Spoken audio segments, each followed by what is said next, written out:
तहिया बिसर सुनी शिव धनु भंगा।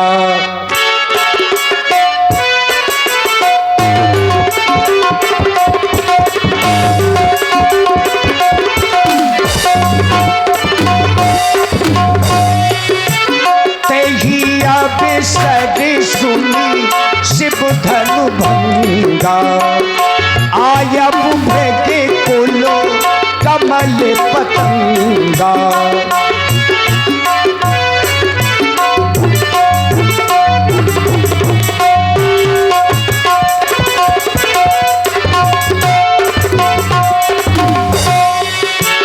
तेही अवसर सुनि से धनु भंगा। आया बुभे के कुलो कमल पतंगा। आया बुभे के कुलो कमलो पतंगा।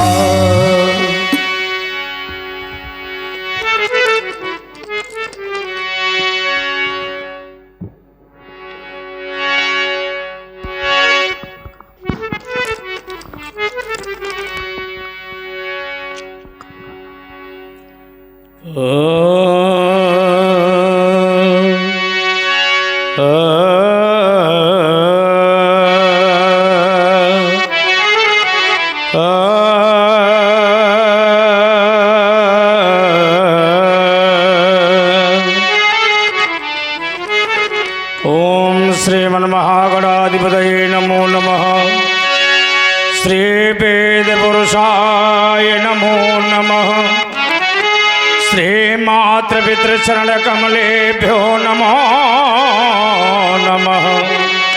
श्री गंगाधराय नमो नमः। श्री रामदूताय वल्लभाय नमो नमः। श्री बुद्धेश्वराय नमो नमः। श्री यमदगनाय नमो नमः। ये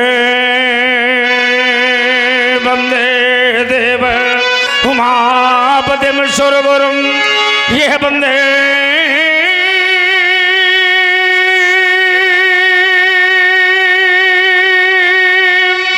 जगत कारणं। वंदे फन्नग भूषणं मृगधरं। ये वंदे पशु नाम पथिं। वंदे शूर शांग बन्हिनेनं। ये वंदे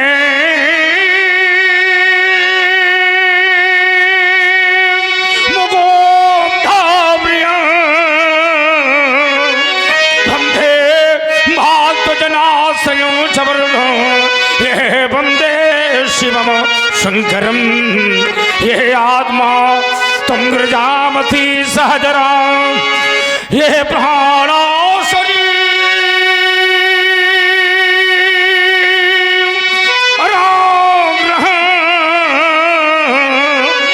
ये पूजा थे विषयो प्रभो गर्चना। ये निंद्रा समाधिस्वती। ये संध्यारा प्रदयो प्रदक्षिण विधि। सोध्राणि सर्वा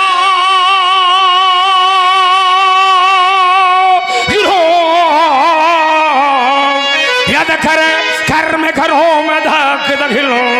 ये संभो तवा राधनम।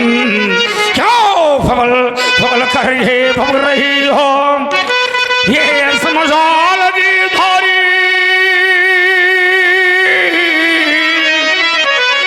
ये चली आ रही हर का चंद्र भाल का।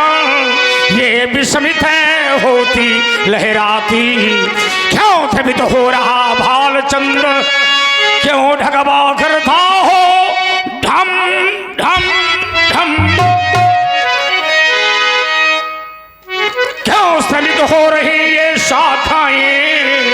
क्यों कनवा करता हो कन कन कन। क्या गंभीर उत्तरा शिवात्मा की भूत की है। हाँ ब्रह्म में बहुत बड़ा सा शेष है कि साधना भंग हो गई। या घोर शब्द ने मुझे आज यह ब्रह्मानंद से वितर कर दिया है। या ब्रह्मांड गसी ये शांत हो या शाम के भाम गसी जो हर निपत सठन करते थे, ये मानो इस भाग में जस के हो रहे राम को हन गैसा हाथ उठा हिंसा में भगवान शंकर का युद्ध हो धुन्य भला रहमो भगवान शंकर कहते हैं राम या भक्तों में भक्त है बार बार शिला कहती है वे कामा हो क्या मैत्री या गौड़ा या हसमो या गौड़ी या ज्योति से हो रे ये भगवान परशुराम को हन गैसा से धीता उठो राम ये लो हाथ उठार कौन गिरा बार भर क्या सुद्रोही पैदा हो गया आप किसने बुलाया है मृत्यु में कौन हाथ घोष विश्वनाथ कौन गिरा बार भर उठो हे राम कौन गिरा बार भर अभी शेष कुछ घाम ये भी शेष कुछ घाम उठो हे राम यही कहे बारंबार यही कहे बारंबार ये मुझे इतिहास बुलाता है यदि वाकर चढ़ता चाहता है ये ध्यान है खेल की धरती यह ध्यान है खेल की धरती दिखाई देती थी पृथ्वी आज नंदन शाहरमल ये भरी परिवर्तन क्यों आज लगती नहीं ये समाधि यह आज लगती नहीं ये समाधि क्यों होती है जलती है व्याधि सद शांत पाता है दिवाकर जलता जाता है ये कौन कर रहा है यह बार बार कर पुकार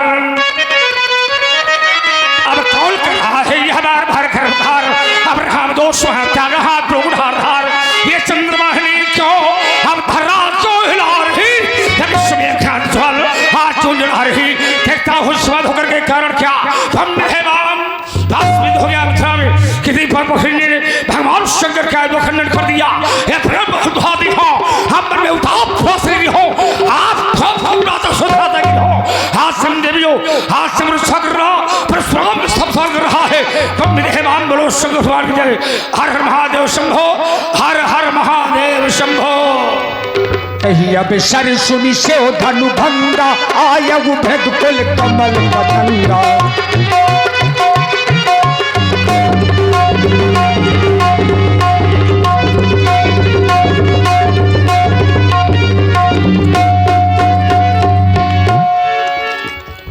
देख मही पे सकल सकुचाने बाज झपट जन लवा लुकाने।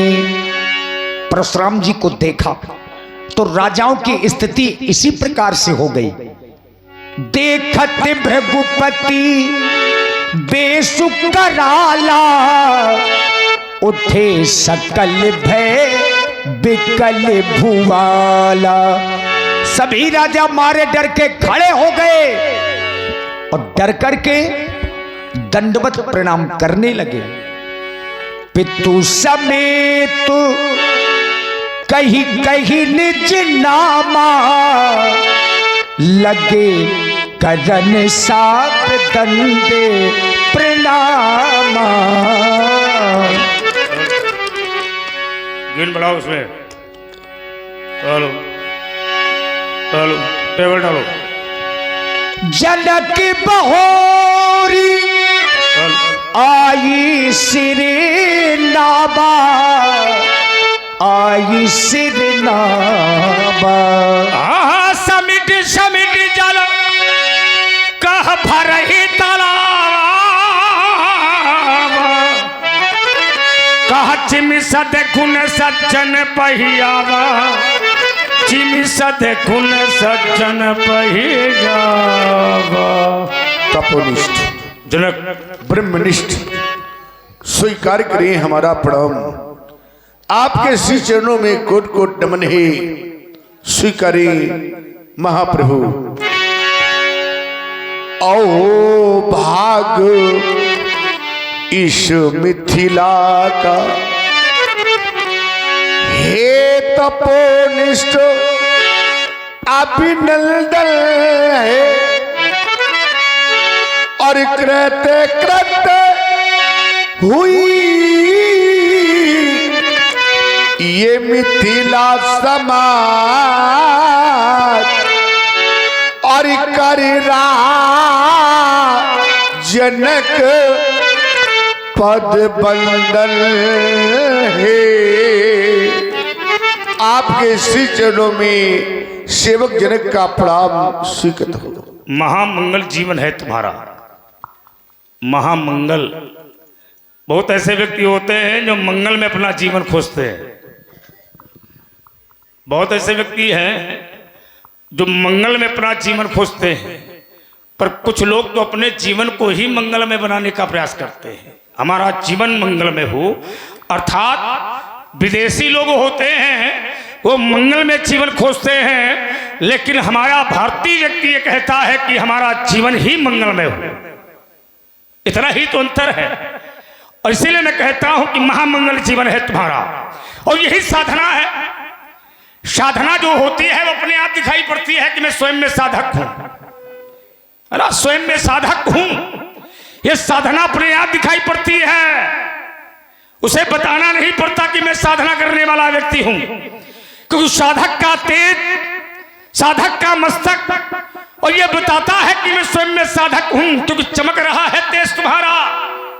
ये चमकता हुआ तेज बताता है कि मैं साधना करने वाला व्यक्ति हूं।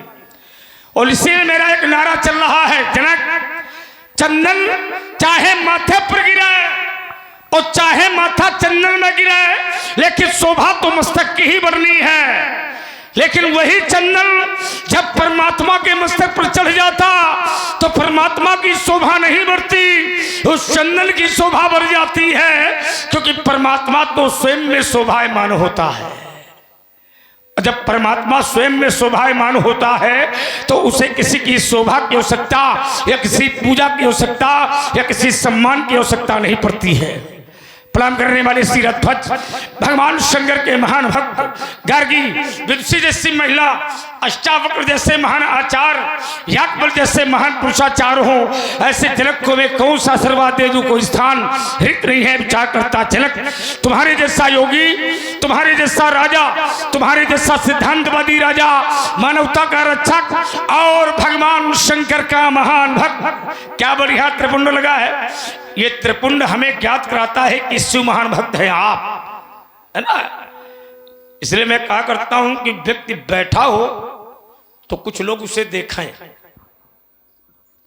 बहुत लोग समाज में बैठे होते हैं पर लगता नहीं कि ये बैठे हैं, और कुछ लोग बैठे होते हैं तो बहुत लोग समाज में उसको देखते हैं कि कोई व्यक्ति बैठा है।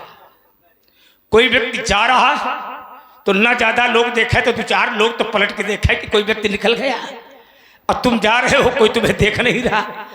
इसलिए संत महापुरुष, कोई ज्ञानी, कोई पंडित, कोई आचार्य, कोई विद्वान, कोई राजा, कोई पहलवान रास्ते से निकल जाए तो ऐसा लगे कि हाँ कोई व्यक्ति निकल गया, और जब तक लगता नहीं है वो व्यक्ति होता भी नहीं है।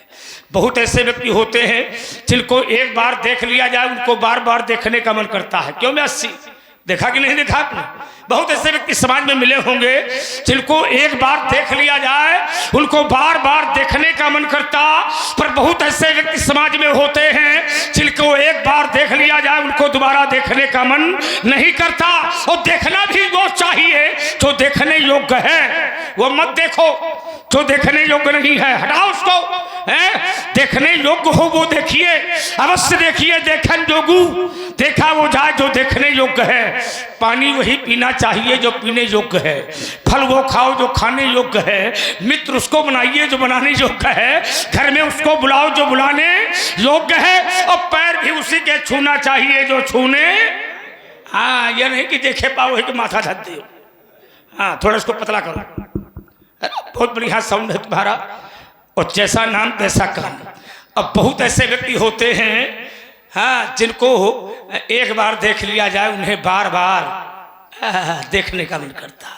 अब बहुत ऐसे व्यक्ति होते हैं जिनसे एक बार मिल लिया जाए उनसे बार बार मिलने का मन करता है। ये आज मिले हैं और कल भी ये मिलें, ऐसा लगता है कि ये रोज मिलें, रोज मिलें।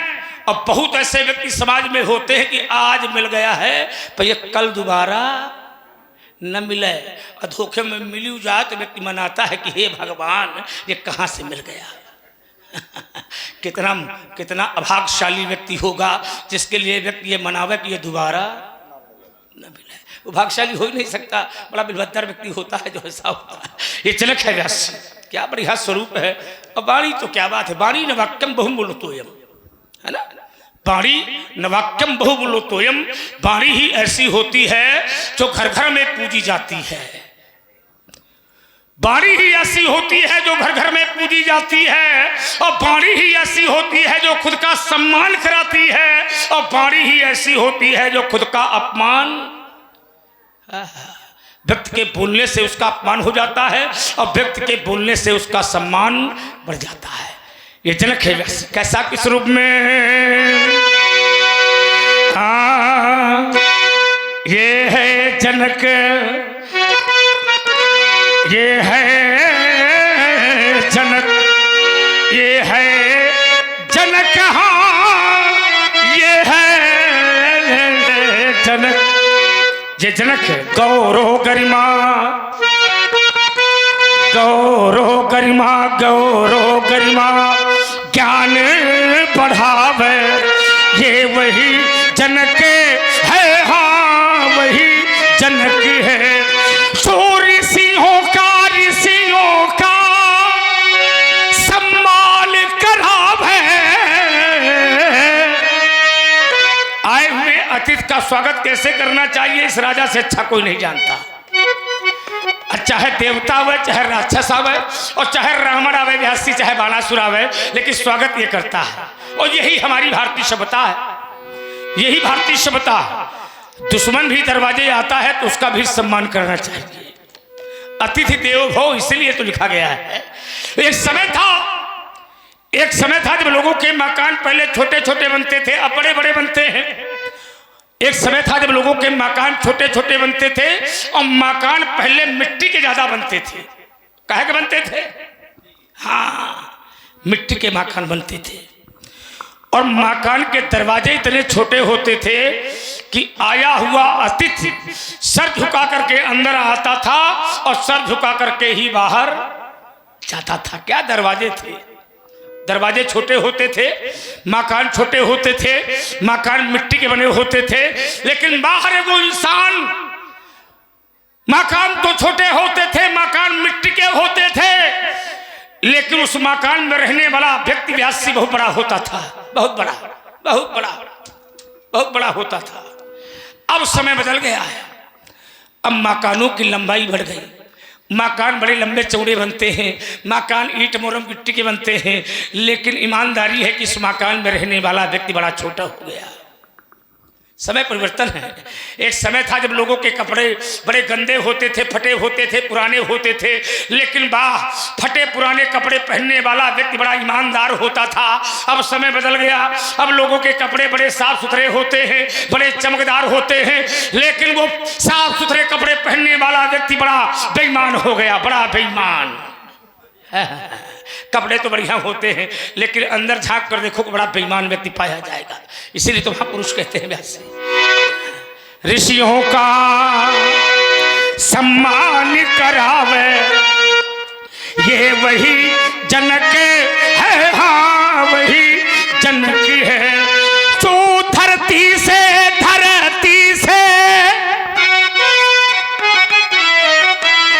जो धरती से कन्या उपजावे, जो धरती से कन्या उपजावे, ये वही जनक है, हाँ वही जनक है। बड़े बड़े राजाओं ने हलकर्षण किया, बड़े बड़े राजाओं ने हलकर्षण किया। हमारा भारत किसानों का देश है, किसानों का, और यहाँ का किसान जब कंधे पर हल लेकर ले जाता है तो मक्का बोता है, मक्का पाता है, गेहूं बोता है, गेहूं पाता है, गन्ना बोता है, गन्ना पाता है। लेकिन मेरे भारत का, मेरे देश का राजा जब सोने का हल कंधे पर लेकर खेत में जाता और जिस समय चलाता तो गन्ना नहीं कन्या पैदा करता है, कन्या।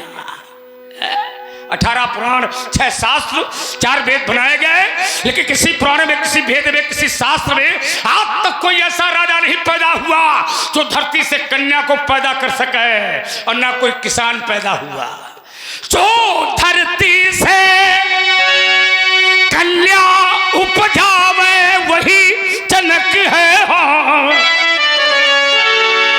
जो घर बैठे भगवान बुलावे, बढ़िया जीवन है इसका। घर बैठे भगवान बुलावे ये वही जनक है। हाँ, वही जनक है। हाँ, ईमानदारी है कि संसार का प्राणी मंदिर में जाता है, घंटा बजाता है, व्यासी स्वाहा स्वाहा करता है, लेकिन वाह, ये राजा कभी घंटा नहीं बजाता, कभी स्वाहा स्वाहा नहीं करता। 3 और 5 के बीच में जगता है। 3 5 होते हैं 8, और 8 होते हैं योग, यम नियम आसन प्राणायाम प्रत्याहार धारणा ध्यान समाधि, और 3 और 5 के बीच में जगता है। 3 5 और बीच के 3 5 के बीच में होता है ब्रह्म मुहूर्त। क्या होता है? ब्रह्म मुहूर्त। और ये 3 5 के बीच में जगता है। जितने भी योगी होते हैं, साधक होते हैं, साधु होते हैं, ये 3 और 5 के बीच में जग जाते हैं। 3 और 5 के बीच में जो जागे वो होता है जोगी। हाँ, जो 5 के बाद जागे वो होता है भोगी, क्योंकि जागे ही जोगी और परमार्थी प्रपंच योगी। क्या बात, तुमने प्रणाम किया, बड़ा अच्छा लगा। और खड़ियों के लिए आशीर्वाद तो नहीं देता, पर तुमको दूंगा, मेरा आशीर्वाद है। चल, और आदेश भी है तुम्हारे प्रति, तुम सदा प्रजा की सेवा करना, पर निज धर्मों का पालन करना। यदि आवे मार्ग पर व्यवधान, कभी उन व्यवधानों से मत डरना। ये ऐसा करोगे, कैसा ऐसा करोगे हे राजन, तो तुम्हारे यश के फूल खिलेंगे। आशीष हमारा अब विदे है तुम्हें, तुम्हें घर बैठे भगवान मिलेंगे। कल्याण हो तुम्हारा, मंगल आशीर्वाद। शीय बुलाई प्रणाम करावा, ले आओ हमारी बेटी को हमारी समीप। और किसी ने कहा था मिलन है हमारा, हमारा तुम्हारा, तुम्हारा हमारा, हमारा तुम्हारा, और तुम्हारा हमारा। क्यों व्यासी? अब रही जिंदगी तो मिलेंगे दोबारा, अब रही जिंदगी तो। एक बार मैं कैलाश में गया था, और आप हैं भाई पिंटू मिस्त्री जी, हैंडपंप वालों की ओर से 21 पुष्प मुद्राएं भगवान परशुराम जी के चरणों में समर्पित हैं। बहुत बहुत साधुवाद। भगवान परशुराम जी ही, इन्हें नतमस्तक होकर प्रणाम करो बेटी। एक बार मैं कैलाश में गया था, भगवान शंकर के समीप पर बैठी दिव्य झांकी का दर्शन किया था मैंने। सुमेध पर्वत पे विराजमान ब्रह्मा, ब्रह्मा के समीप पर बैठी हुई ब्रह्माणी का दर्शन किया था मैंने। क्षीर सागर पर लेटे भगवान विष्णु, भगवान विष्णु के चरणों को दाती हुई माता लक्ष्मी का दर्शन किया था मैंने। आज मैं इस कन्या की ओर देखता, मुझे ऐसा लगता मानो यदि हाना था मां तो, यदि हाना था आई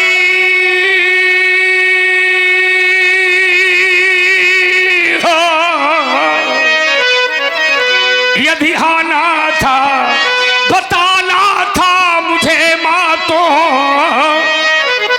ये श्रृंगार करी माता तुम्हें हाँ मिथिला नहीं आना था, ये धरना था तुम्हें वो काली का रूप महातो, तो हाथ में शंख चक्र गदा पद्म लैयाना था। यदि आना था तुम्हें वह बैकुंठ छोड़ तो साथ में अपने पति रमापति साथ लाना था। आप आई और मिथिला में आपका पदार्पण हो गया, पर एक बार भी आपने संकेत नहीं किया परशुराम इस मिथिला में आपका पदार्पण होगा, मैं आपको दर्शन दूंगी। एक बार भी आपने संकेत नहीं किया। मेरी दृष्टि आपके मस्तक की ओर गई और मैंने देखा तो मैंने पाया, क्या पाया मैंने? ये कृष्ण इसके भाल बिंदु पर वह क्रांति सूत्र का भाष्य लिखा। यह किसने इसके प्रगति वंक पर वह लंका पति का नाश लिखा। ये तेरे इष्ट जीवनी सी यह अनुसुईया सी कौन हे जनक यह सुता बतलावो यह सुंदर कन्या सी कौन है, कहाँ से है पाई अब जनक तुम बताओ। ये सिया की कहानी मधुर तुम सुनाओ। सिया की कहानी गगन से चली है, ये गगन से चली है और धरा से मिली है। गगन से चली है और धरा से मिली है। अब सुनावो जनकिया वो कथा वो पुरानी। सुनावो जनकिया वो सिया की कहानी। बालिका का परिचय करवाओ। एक नत में कहाँ से मिली है, किन वर्षों में प्राप्त हुई है तुम्हें ये बालिका, इसका परिचय करवाओ सीरत। क्यों नहीं महाप्रभु, इस बालिका के जीवन के संदर्भ में एक करुण कहानी है, आप श्रवण करें, सुने महाप्रभु।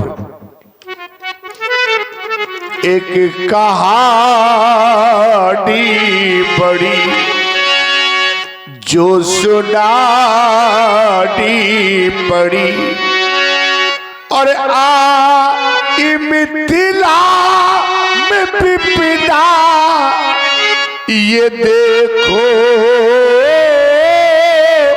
बड़ी। एक कहानी बड़ी जो सुनानी पड़ी। एक बार मेरी राज्य में अकाल पड़ गया, 1 2 4 शनि 12 वर्षों का अकाल। देवर्षि नारद के कथनानुसार मैंने हल कर सर किया। फिर तो हुआ क्या महाप्रभु, क्या हुआ कि हल चलाने लगे और मेघ छाने लगे। हल चलाने लगे और मेघ छाने लगे। हाल के फल से ये कन्या प्रकट हो गई। ये कहानी बड़ी जो सुनानी, वही बालिका है। नाम जानकी परम पुनीता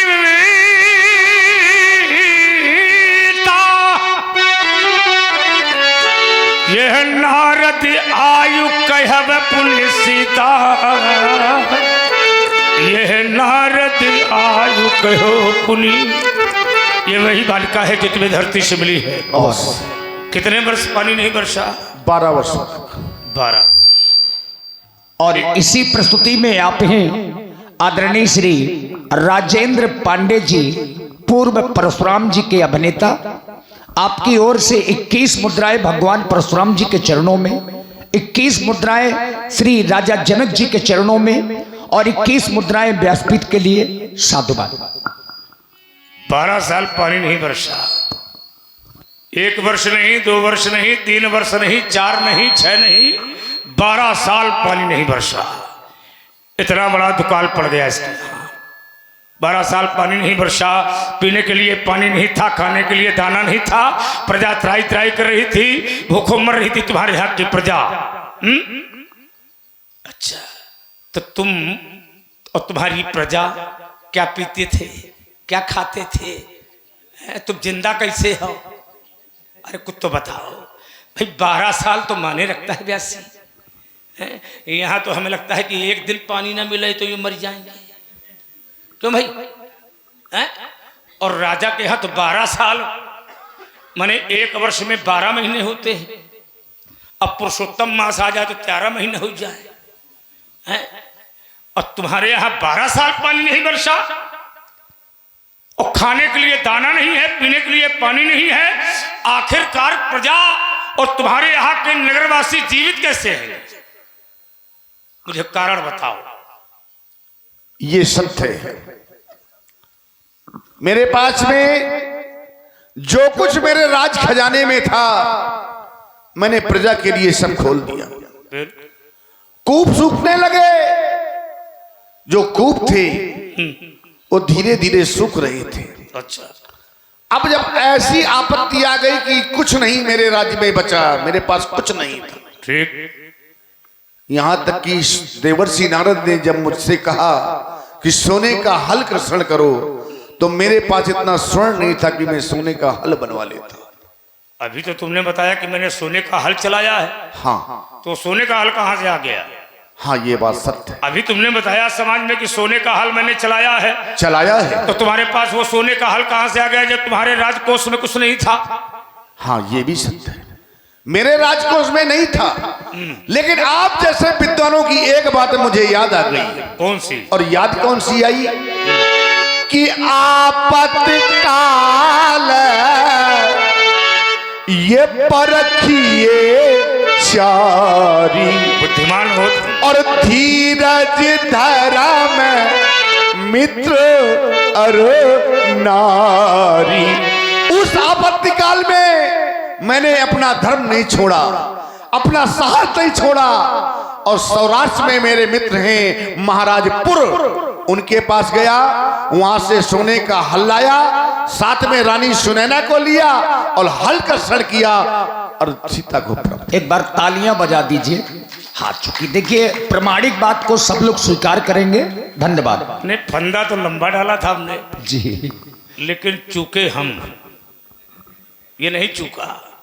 इसने बुद्ध लगाई, धीरज धर्म मित्र और नारी, आपत्काल प्रखिए चारी, और इन चारों को लेकर के अपने जीवन को। लेकिन अभी ये फंसेगा। अभी बताया ना कि नारद जी के कहने पर हमने सोने का हल चलाया है। अच्छा, देवर्षि नारद तो ये भी कह सकते थे तुम चांदी का चलाओ। क्यों भाई? देवर्षि नारद तो ये भी कह सकते थे तुम तांबे का चलाओ, पीतल चलाओ, लोहा चलाओ। आखिरकार देवर्षि नारद ने तुमसे ये क्यों कहा कि तुम सोने का हल चलाओ? क्यों? क्योंकि देवर्षि नारद जानते थे। क्या जानते? देवर्षि नारद जानते थे कि जब सोने का हल सोने के घट से टकराएगा तो घट से उत्पन्न होने वाली बालिका के द्वारा सोने की लंका में रहने वाले रावण का विनाश हो जाएगा। इसलिए नारद जी ने कहा था सोने का हल बनो। देवर्षि नारद ये जानते थे? जानते थे। फंदा खोल दिया। अरे हम जानते हैं कि चाल तो लंबी है ही है। माने देवर्षि नारद ये जानते थे कि जब सोने का हल सोने के घड़े से टकराएगा और सोने के घड़े से प्रकट हुई कन्या के द्वारा सोने की लंका में रहने वाले रावण का विनाश हो जाएगा। तो देवर्षि नारद के मन की बात तुम कैसे जान गए? देवर्षि नारद की मन की बात कैसे जान गए? और क्या, देवर्षि नारद ने तुमसे ये तो कहा नहीं कि सोने की लंका में रहने वाले रावण का विनाश हो जाएगा? तो तुमने ये नहीं कहा। ये नहीं कहा तो तुमने ये बात देवर्षि नारद के मन की कैसे जानी? महाराज, हाँ, ये तो आप जानते हैं कि मैं योगी राजा हूं। राजा तो सब हैं, लेकिन मैं योगी राजा हूं। योग के द्वारा मैंने जान लिया कि देवर्षि नारद क्या चाहते हैं। अच्छा, तुम योगी हो? और क्या, तुम योगी हो? बिल्कुल योगी हूं। योगी का मतलब क्या होता है? योगी का मतलब, योग किसे कहते हैं? ओह योग, हाँ, योग। योग माने होता है जोड़ना। योग माने होता है जोड़। हाँ। जैसे जैसे जैसे योगा, हम्म, योगा समुचते सहयोग। देखिए, योग का मतलब होता है जोड़ना।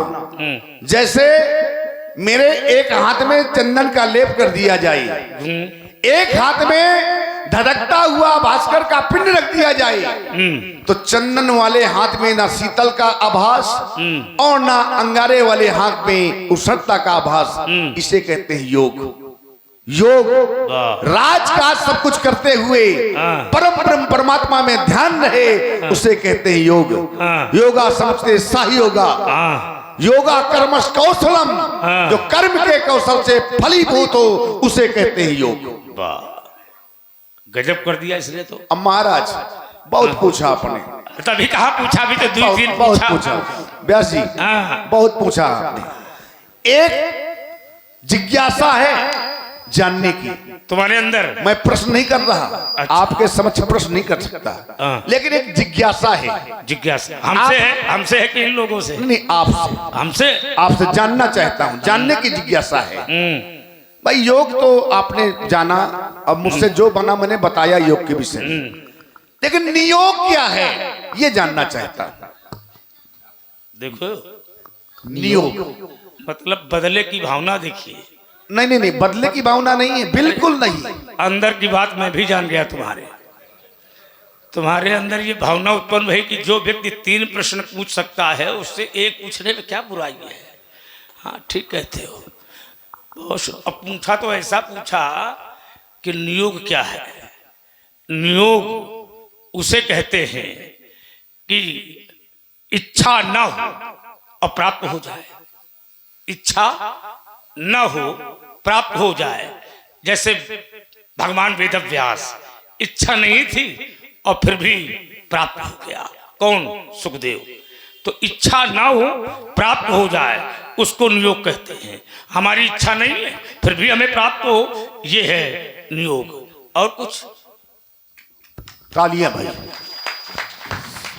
और इसी सुंदर चर्चा में आप हैं आदरणीय श्री मुश्ताक अहमद जी, मुश्ताक चच्चा की ओर से क्या बात, नाम लिया। ये 21 पुष्प मुद्राएं भगवान परशुराम जी के चरणों में सादर समर्पित हैं। बहुत बहुत साधुवाद। ये कितने वर्ष गढ़े में रही जनक? ये हाँ, ये कन्या इस समय 18 वर्ष की है। ये 18 वर्ष की। क्यों? सही कह रहा है वैसे। अरे मैं पिता हूँ, मुझसे पूछिए, अब समाज में क्या पूछ रहे हैं। हाँ हाँ, ये बात भी सही है। मैं पिता हूँ, मुझसे पूछिए। नहीं, तुम पिता तो हो, ये तो मैं देख रहा हूँ। हाँ, तुम पिता हो, ये तो बिल्कुल सत्य है। लेकिन 18 वर्ष की बालिका है। हाँ 18 वर्ष की है। 18 वर्ष की बालिका कैसे हो जाएगी? 6 वर्ष तुमने इसको अपने पास रखा है। बिल्कुल। 6 वर्ष तुमने पाला है। हाँ। 6 वर्ष सीता को मिले हुए। हाँ, तो 18 कैसे हो गई? 18 इसलिए हो गई, हाँ 6 वर्ष मैंने इसका लालन पालन किया। ठीक। अब 12 वर्ष रही घड़े के अंदर, हाँ, तो 12 से कितने हो गए? 18।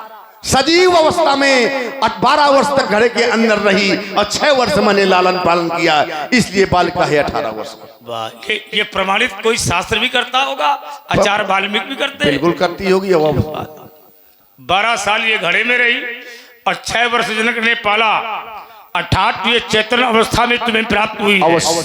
इसके साथ में और कुछ मिला था कि नहीं? मिले थे, 2 पुत्र मिले थे, मैंने छोड़ दिया उन्हें। उनको छोड़ दिया? छोड़ दिया। कहे वो कोई लावारिस अवस्था में थे क्या? ना, उनकी ओर मेरा ध्यान ही नहीं गया। क्यों नहीं गया? ज्ञान और वैराग नाम के 2 पुत्र थे। अच्छा, मैंने ज्ञान वैराग को छोड़ दिया, भक्ति रूपी सीता को उठा नहीं। तो ज्ञान वैराग को तुमने कैसे छोड़ दिया? ज्ञान वैराग ये धरती में नहीं होंगे तो संसार के साधक क्या करेंगे? ज्ञान वैराग मेरे मिथिला में है, मुझे जरूरत नहीं ज्ञान वैराग की। ज्ञान तुम्हारे मिथिला में है। पूरे नर नारी सुभाग्य सुचि संग बनता, धारा में सीले ज्ञानी गुणवंता। इसलिए तुमने ज्ञान को छोड़ दिया। अवश्य। माने वैराग्य कहाँ है? तुम्हारे पास है, मेरे पास, और ज्ञान तुम्हारी मिथिला में है। हाँ। इसलिए तुमने दोनों को छोड़ दिया। दोनों छोड़ दिया क्योंकि वैराग्य मेरे पास है। बस। सहज विराग रूप मनमोरा, थकित हो जिन चंद चकोरा। बहुत सुंदर तैयारी से आया ये। अरे नहीं महाराज, मालूम था क्या कि हम गहरौली में मिलेंगे? हाँ, पूरी तैयारी करके आया है। आज हर बात जो है आशीर्वाद दे। नहीं नहीं, आशीर्वाद बिल्कुल देंगे। ये कन्या के दिन है व्यास जी, जो मनुष्य पर बनता है पर। क्या बढ़िया कन्या भी है। ये कन्या के दिन है जो मनुष्य पर बनता है पर। यदि संसार में कन्या ना होती कोई भी प्राणी पर नहीं बन सकता था। यदि संसार में कन्या ना होती कोई व्यवहार ना होता। यदि संसार में कन्या ना होती कथा का सार ना होता। और यदि संसार में कन्या ना होती ये सृष्टि का सार ना होता। और यदि संसार में कन्या ना होती कोई रिश्तेदार ना होता। तभी मेरे आचार्य कहते हैं व्यास जी, मैं आपका नाम रखे हूं जादूगर व्यास जी, क्योंकि आपकी उंगलियों में बड़ा जादू है। हाँ, यदि कन्या न होती न व्यवहार होता, न कुछ सार होता, न संसार होता। यदि कन्या न होती कथा सारी न होता। यदि कन्या न होती कोई रिश्तेदारी न होता। न कुछ सार होता, न ये संसार होता। यदि निराकार प्रभु भी न साकार होता। मैंने बड़ी नजदीक से देखा है, अधूरे ही रहते,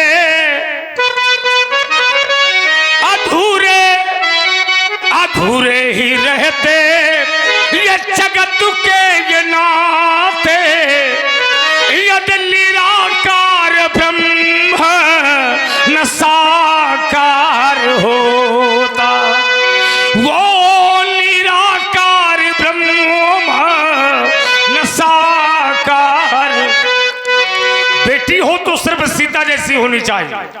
अगर बिटिया हो तो सीता जैसी, है ना? कन्या हो सीता जैसी, बेटिया हो सीता जैसी। बेटी का पहनावा हो तो सीता जैसा होना चाहिए। नारी का पहनावा हो सीता जैसा होना चाहिए। समय परिवर्तनशील है। पश्चिम देश की भाषा, विदेशी परंपराएं, विदेशी पहनावा, विदेशी भाषाएं हमारे भारत में बहुत तेजी से लागू हो रही है, जो भारतीय सभ्यता और भारतीय संस्कृति का सर्वनाश कर रही है। बेटी जब पश्चिम देश के पहनावे को पहनकर निकलती है तो दरवाजे में बैठा हुआ पिता भी सर्व से सिर को झुका लेता है। क्यों व्यास जी? तभी मेरे आचार्य कहते हैं, यह नारी ही ऐसी होती है, यह नारी ही ऐसी होती है जो घर घर में पूजी जाती है।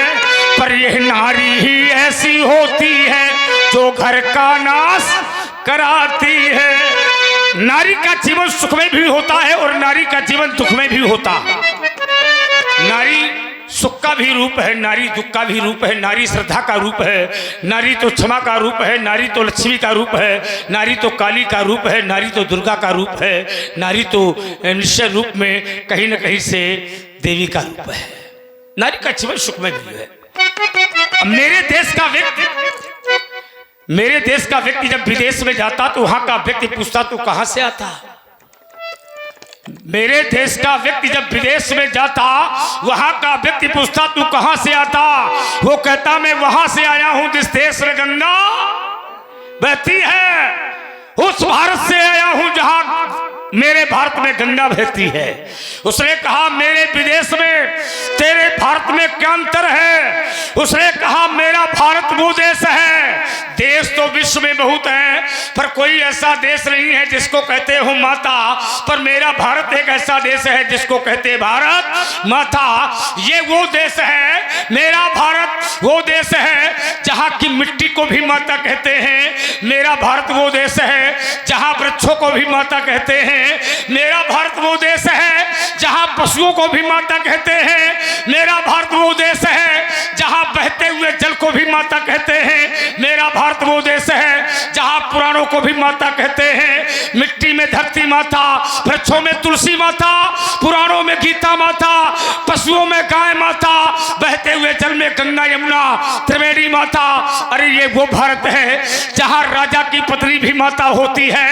ये वो भारत है जहाँ गुरु की पत्नी भी माता होती है। ये वो भारत है जहाँ बड़े भाई की पत्नी भी माता होती है। ये वो भारत है जहाँ मित्र की पत्नी भी माता होती है। अरे ये वो भारत है जहाँ अपनी माता तो माता होती है, पर अपनी पत्नी की माता भी अपनी माता होती है। ये भारत है।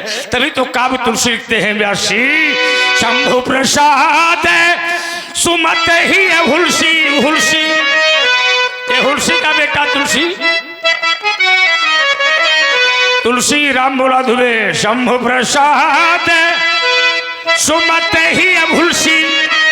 ये तो रामचरित मानस कवि तुलसी, रामचरित मानस कवि तुलसी। मेरे तुलसी कहते हैं धन्य देश। रामचरित मानस का व्याख्यान स्वरूप है व्यासी, और तुलसी ने क्या बढ़िया मेरे देश के लिए लिखा है। धन्य देश जहाँ बहा सुरसरी, सुरसरी माने गंगा। धन्य देश जहाँ बहा सुरसरी, और धन्य नारी पति व्रत है अनुसरी। धन्य नारी पति व्रत है अनुसरी।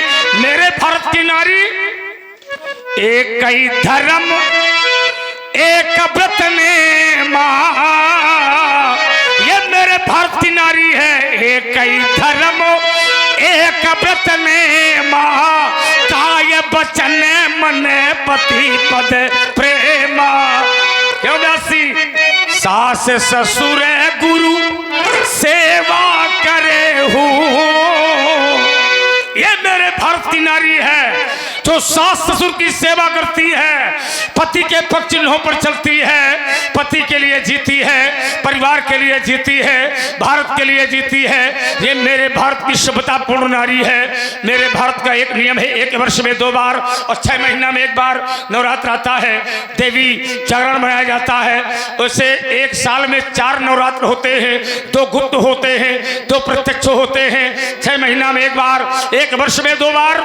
और देवी जागरण होता है लेकिन देवताओं का नहीं होता है। 18 पुराण 6 शास्त्र 4 वेद बनाए गए, लेकिन किसी पुराण में, किसी वेद में, किसी शास्त्र में आज तक देवताओं का जागरण नहीं लिखा गया। जहां लिखा गया वहां देवी जागरण, देवी जागरण, देवी जागरण, पर देवताओं का नहीं होता। इस समय देवताओं की परिस्थिति बहुत खराब है।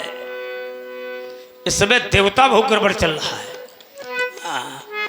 का वो तो कहो रामलीला नहीं बाजा बाजी की न बाजी। देवताओं की परिस्थिति बड़ी गंभीर है। तभी मेरे आचार्य कहते हैं व्यासी, देवियां देश की देवियां देश की जाग जाए अगर, स्वयं ही बदलता चला जाएगा। क्या बात। हाँ, पत्नियां सादगी साध पाए अगर, पत्नियां सादगी साध पाए अगर, पति स्वयं देव बनता चला जाएगा। ओ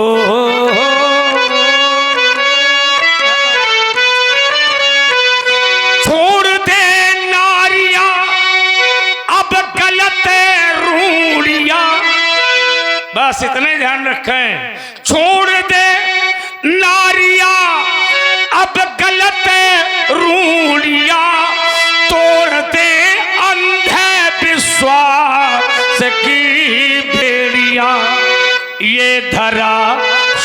स्वर्ग बनता चला जाएगा, ये धरा स्वर्ग बनता चला जाएगा। ओ जनक की लली तू गगन से चली, पर धरा से मिली, हाँ सुयस से पली। ये साधना की ये मूरत,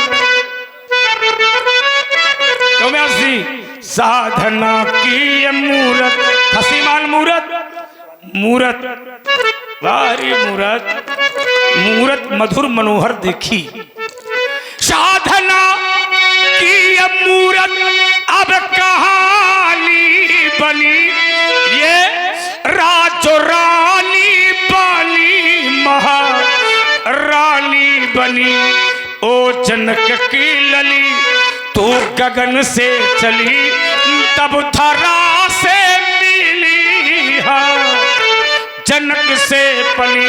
तुमने अपनी बालिका से प्रणाम करवाया है, और तुमने अपनी बालिका से यदि प्रणाम करवाया है सिरध्वज, तो तुम्हारी बालिका के प्रति मेरा आशीर्वाद है।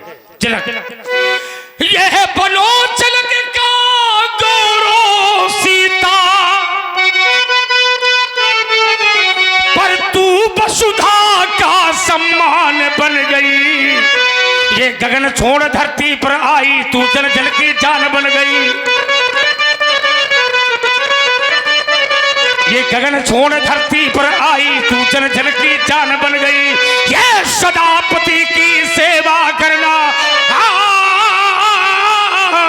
ये सदापति की सेवा करना, पर निज धर्मों का पालन करना।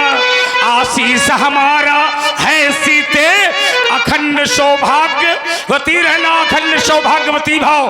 आशीर्वाद ले जाओ, सौभाग्यवती भाव। इनको भी कुछ दे दीजिए। नहीं दूंगा, दूंगा, बोलो तो आप लगाओ। आशीष दीन हो, रुको, हाँ व्यास जी कुछ कहे। सखी हर साली, सखी अब प्रसन्न हो गई, प्रसन्न हो गई, पर इच्छा मेरी भी है व्यास जी। आशीष दीन,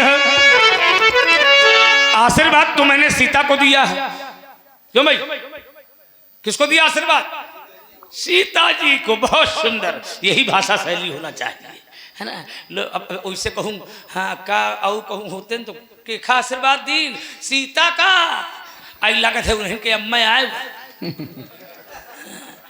अब क्या बढ़िया भाषा थी। किसको दिया आशीर्वाद? सीता जी को। ये अच्छे लोगों की भाषा है ना, बहुत सुंदर। तो आशीर्वाद मैंने जो है सीता को दिया है, विचार करना।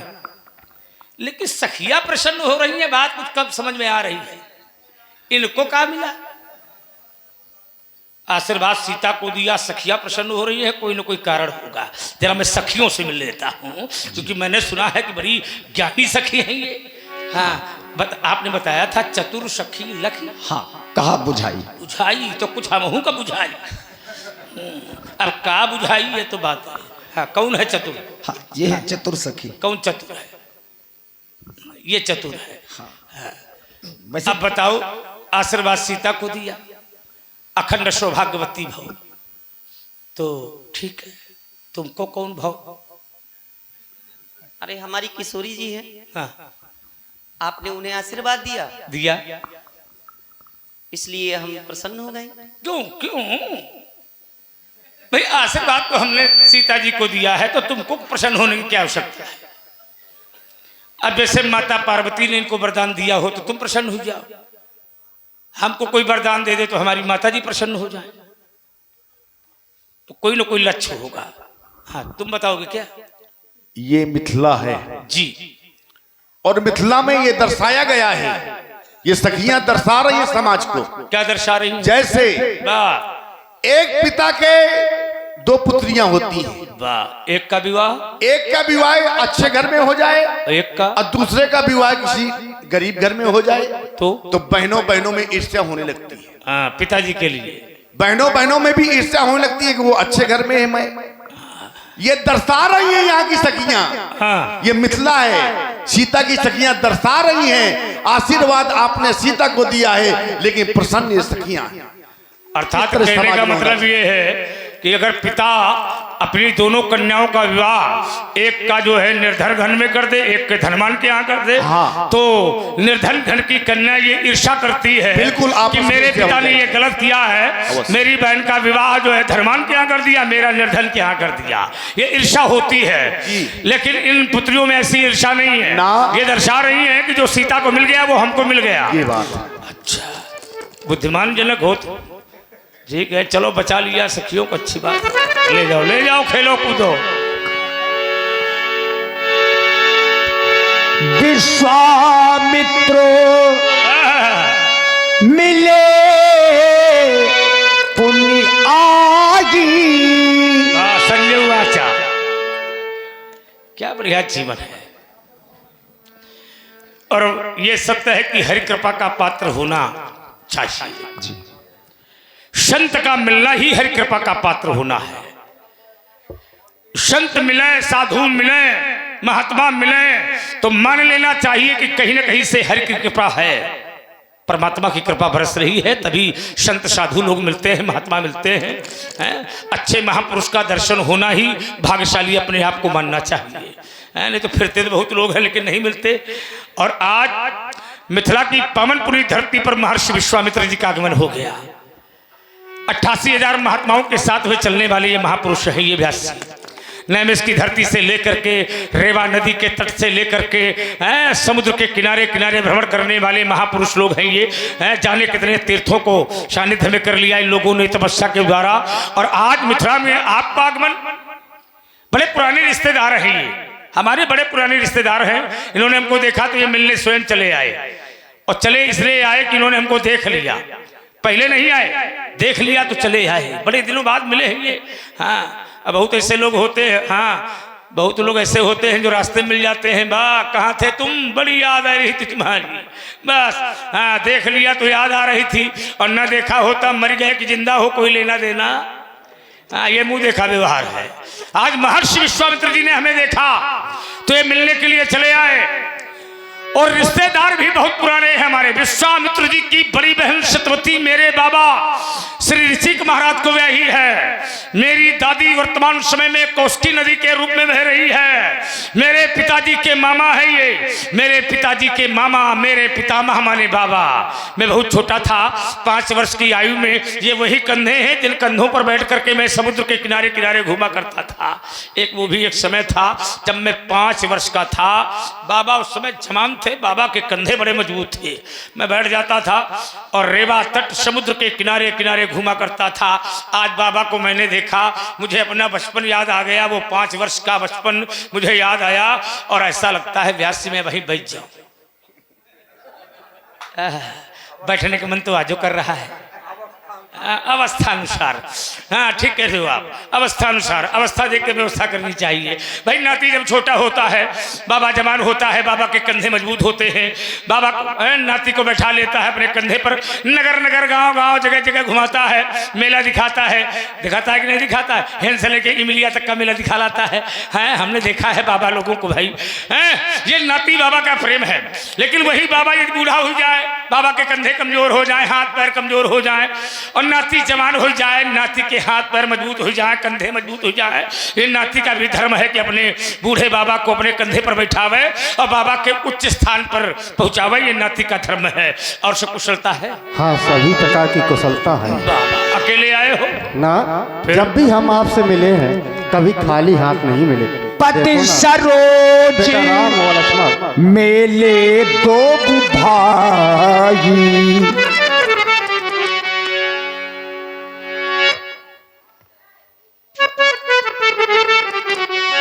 बहुत लोग तो अपना परिचय स्वयं देते हैं। हमको जानते हो,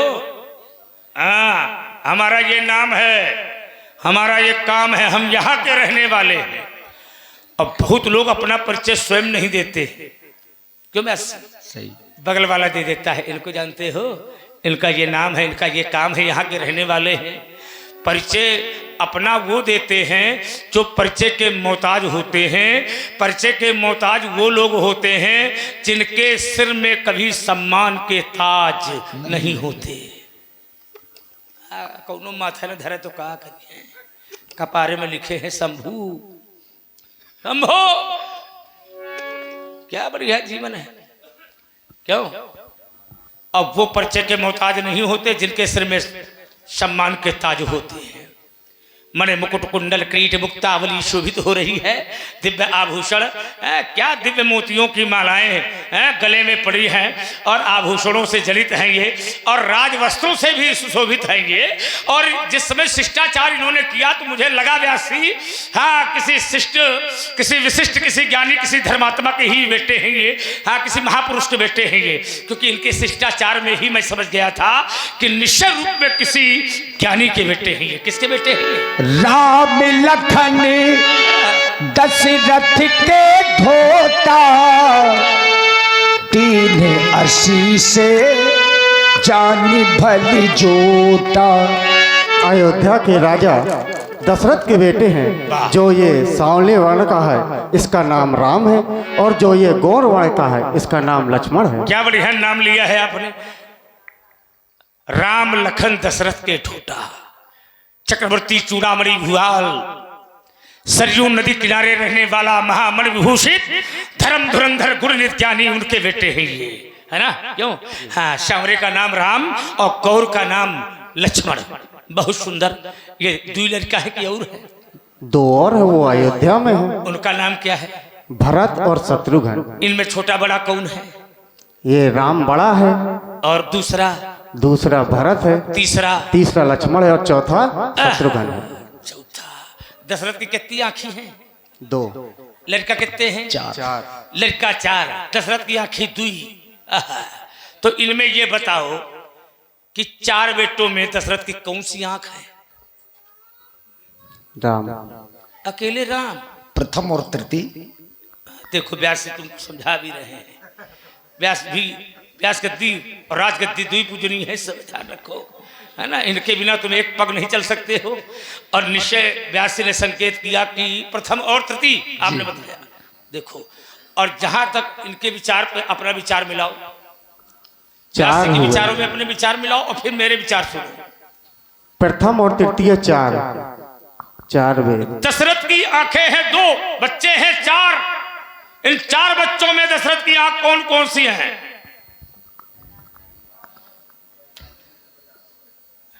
प्रथम माने राम और तृतीय माने लक्ष्मण। नहीं, तो व्यास जी के पक्ष चिन्हों पर आप चले, इसीलिए कह रहा था मेरे पक्ष चिन्हों पर चलो, ये भ्रमित कर देगी व्यास गद्दी।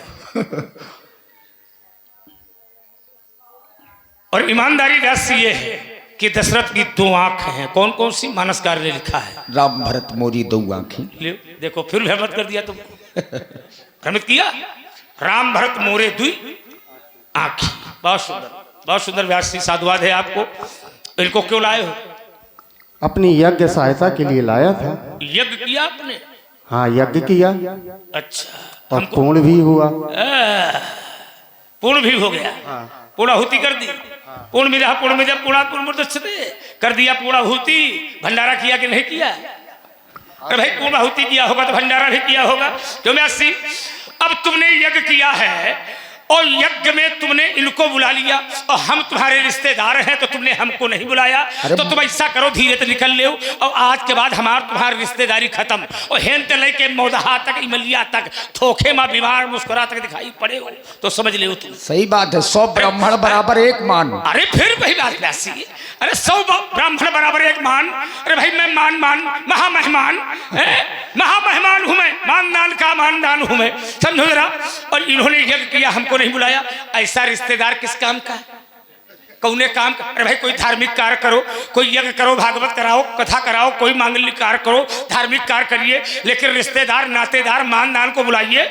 और बिना मानदान के कल्याण होने वाला नहीं है। चाहे जो भी मंगल कार्य किया जाए, कोई भी मांगलिक कार्य किया जाए व्यास, पर बिना मानदान के कल्याण हो जाए। और तुमने यज्ञ किया। राजा दक्ष ने भी यज्ञ किया था और बिना मानदान के किया था, और मानदान के विरोध में किया था, तो वो यज्ञ पूर्ण नहीं हुआ। और उस मानदान ने अपने ससुर का सर काट दिया। और मैं तुम्हारा मानदान हूं, अब तुम बताओ मैं क्या करूं?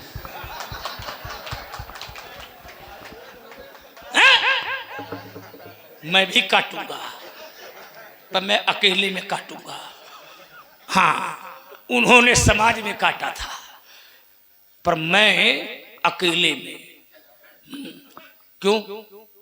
क्योंकि भगवान है वो, और भगवान भगवान है। तुम भगवान तो नहीं हो, लेकिन तुम ये चाहते हो कि अपमान हमारा समाज में न हो। भगवान का अपमान समाज में कर लो तो भगवान कुछ नहीं बोलेगा, क्योंकि भक्ताधीन है। भक्त चाहे गरियावा, चाहे मारे, चाहे तुम करे। क्यों? लेकिन तुम चाहते हो कि समाज में अपमान न हो। बात समझना। तो तुम हमको अकेले में मिलो, अब कोई देखेगा भी नहीं हो हम। हाँ, और का तुम जानो हम जाने, और का। अब वही हाल है कि जरा आपका तनिक तुम हमका देखो, तनिक हम तुमका देखी, और का। तो अब ध्यान रखना, ठीक है? दोबारा कोई मांगलिक कार्य करना तो परशुराम को जरूर याद करना, और नहीं रिश्तेदारी खत्म हो जाएगी। अब बाद में गहरेली वालों से यही कहोगे लो पंडित जी छोड़ के चले गए।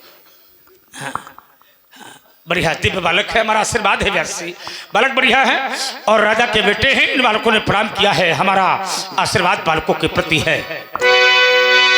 राम लक्ष्मण दोनों के प्रति आशीर्वाद है। ये स्वस्थ स्वस्थ सारवर्ती हो गणपति का में मंगल गान। ये चिरंजीव यह चोरी अल्पम सुंदर गौर किशोर महान। ये कमला कल चला थाल सजा कर, ये कमला